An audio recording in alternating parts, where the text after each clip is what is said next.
이런 거는 있어. 내가 그러니까 말이 안 맞는다. 알고 있는 본인 말이 안 맞는다. 뭐가 있는데 본인 말이. 이준석 의원이 보통 이제 아침 방송 나오면 아침 방송 나오기 전에 조금 일찍 와가지고 그 소파에 들어누워 있단 말이야.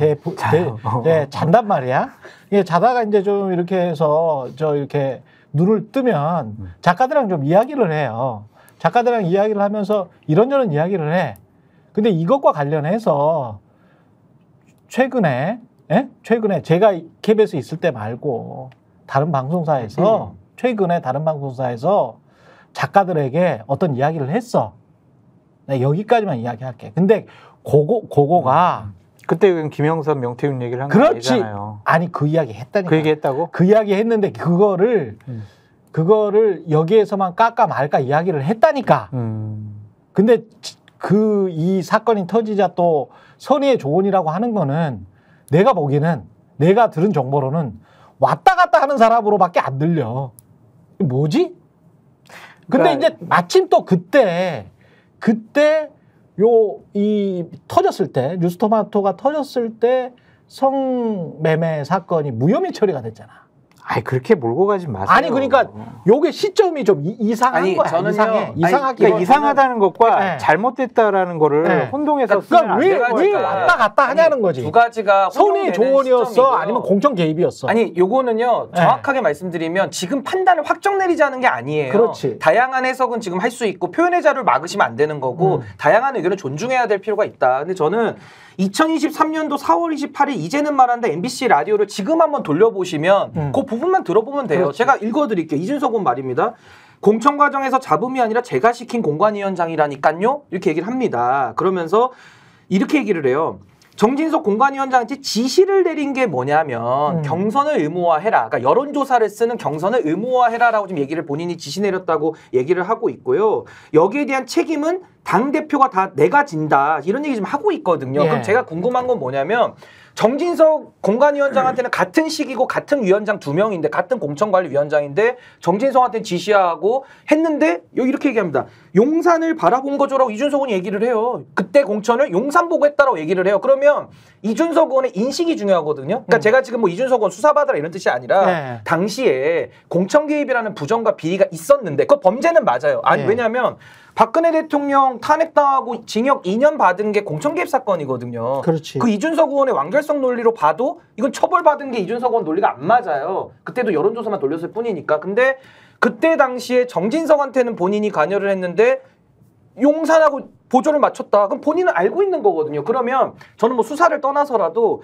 자기가 알고 있는 부분은 밝혀야 되는 게 정치인으로서 책임 있는 자세 아니냐. 이 부분을 저는 지적을 하는 겁니다. 그런 내부 폭로를 하는 것이 과연 맞는 것이냐는 본인이 생각이 들고 아니 그러니까 그것이 불법적이었을 때 당연히 바로잡아야 되겠지만 집권 여당의 공천은요. 대통령실과 청와대와 용산과 호흡을 맞춰가면서 하는 수밖에 없어요. 그렇게 말하면 불법이야. 아니 그것이 그렇게 말하면 불법이야. 박근혜는 여론조사를 중앙지법 통해서 2018 고압 119 판결에 그게 나와 있어요. 박근혜는 여론조사를 통해서 자신들이 원하는 사람을 공천을 주고 그 당시에 30명에서 40명 정도는 컷오프 시키라고 강요를 했으니까 그것이 이제 죄가 된 것이지. 아니, 여론조사 돌린 게 불법이라니까. 아니 김건희 여론조사 때문에 공무원의 정치 개입 의무 처벌하는 조항이 있어서 여론조사 때문에 처벌받았다니까. 여론조사를 돌린 것만으로도 개입으로 받는. 자 그러면 제가 시청자들한테 여쭤볼게요. 이거 되게 중요한 문제입니다. 이거 되게 중요한 문제예요. 이준석의 주장처럼 몰고 가지 말고. 잠깐만요. 저는요 몰고 간 적이 없고 분류를 세 가지로 하겠습니다. 그대로 좀 얘기를 분류를 세 가지로 하겠습니다. 그러니까 대통령실과 지금 집권 여당이 공천 문제를 긴밀하게 상의하는 것이 잘못됐고 불법됐다고 몰고 갔잖아요. 상의가 잘못됐다 얘기한 적 없어요. 상의가 잘못됐다는 게 아니라 박근혜 케이스에서 처벌받은 얘가요. 이거 잠시 발언 기회를 좀 주십시오. 오케이. 말을 하는데 막으시면 안 되고. 나는 막지는 않았어. 공천 개입의 개념이 이준석 의원이 말하고 있는 게 아니라는 걸 제가 얘기하고 있잖아요. 그러니까 예를 들어 공천 권력자가 야 A라는 사람 창원에 꽂아 이것까지 완결돼야 공천 개입이라고 얘기를 하고 있다니까요. 이준석 의원이. 그게 아니라고요. 공천 개입이라는 의미는 처벌받은 의미는 그 판결문을 좀 읽어보십시오. 서울중앙지법 2018 고압 119 사건에 나오니까 권력자가 공무원인데 여론조사를 특활비 가지고 돌린 거예요, 두 군데를. 그걸 갖다가 권력자가 있기 때문에 공천 개입이라고 판단을 한 겁니다, 법원에서. 맞다니까 그거는. 그거 범죄라니까요. 그러니까. 근데 지금에 와서 김영선 꽂은 거를 용산에서 상의해가지고 한 거는 범죄가 아니다. 그 논리를 얘기를 해주시면 되는 거예요. 그러니까 그게 대통령실에서 그러니까 김영선 공천이 잘 됐다고 저는 얘기하는 게 아니라 일반론적으로 모든 정권이든 다 집권 여당은 대통령실과 상의를 해가지고 공천을 한다.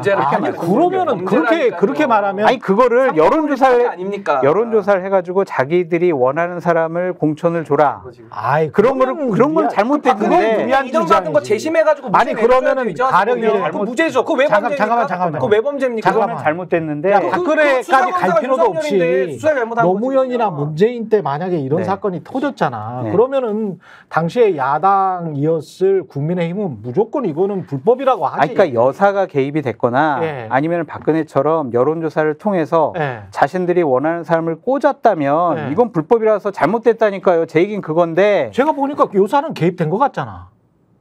지금 보면 여사는 개입된 그래서 제가 잘못됐다고 하잖아요. 김영선 건은 잘못됐는데 그렇지. 당시에 2022년 지방선거 공천 때 이때에 지방선거 전반적인 판을 놓고 당시에 이제 대통령 당선인 측과 같이 집권 여당이 상의하면서 하는 거는 그건 잘못됐다고 할 수 없다니까. 그게 왜 불법적인 거냐고요. 그러니까 소장님이 말씀하시는 지시를 그대로 받은 게 아니라 상의를 했다고. 장성철 소장님의 지금 이 발언은 일단 박근혜 대통령 처벌 사건 케이스와 지금의 사건을 어떻게 이해하시는지가 일단 전 잘 모르겠고 저는 말씀하신 거는 널리 양해해서 이해하면 정무수석을 통해서 어떤 당무의 합법적인 틀을 통해서 협의하는 과정은 저는 시비 걸고 싶지 않아요. 근데 박근혜 기업 대통령 왜 처벌받았냐? 당시 수사검사가 윤석열이에요. 민주주의 파괴범죄라고 기소를 했는데 그때 여론조사 돌린 사안에 대해서 왜 거기에 공무원인 대통령 권력자가 민주주의 파괴하는 범죄를 저지르냐 이러면서 3년을 구형을 합니다.